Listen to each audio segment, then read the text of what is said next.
Hé, Kay! Tu vas où comme ça, hein? Une enquête des affaires internes, sérieux? Pour une simple discussion, tu te fous de moi? Sur un autre ton, tu parles à un officier supérieur. Oh, t'as peur que tout le monde sache que t'as balancé un de tes collègues?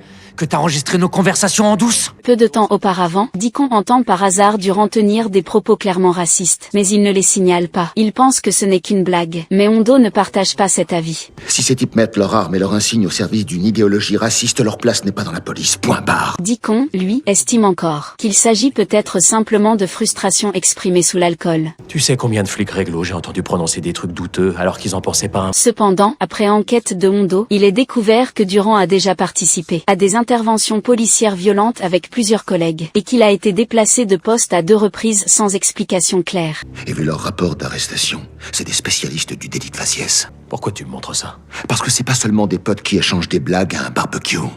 Il s'agit d'un groupe de flics dont les opinions racistes ont des répercussions directes sur leur façon de travailler. Hondo demande à Deacon de conserver une preuve et d'enregistrer la conversation. Sans preuve, rien ne peut être retenu. Deacon se retrouve face à un dilemme. Il refuse de trahir ses collègues, mais ne peut pas non plus nier les faits. Finalement, il décide d'enregistrer la discussion et de transmettre les preuves. La hiérarchie réagit immédiatement. 3 agents impliqués sont retirés de leurs fonctions. En apprenant cela, Durant se met en colère. Il confronte directement Deacon pour lui demander pourquoi il a fait ça. Au début, Deacon se sent encore coupable, mais face à l'absence totale de remords de Durant, il finit par affirmer sa position. En tout cas, j'aurais pas à avoir peur de voir ma tête aux infos, parce que j'aurais fait quelque chose qui aura mis la ville ou le pays tout entier à feu et à sang.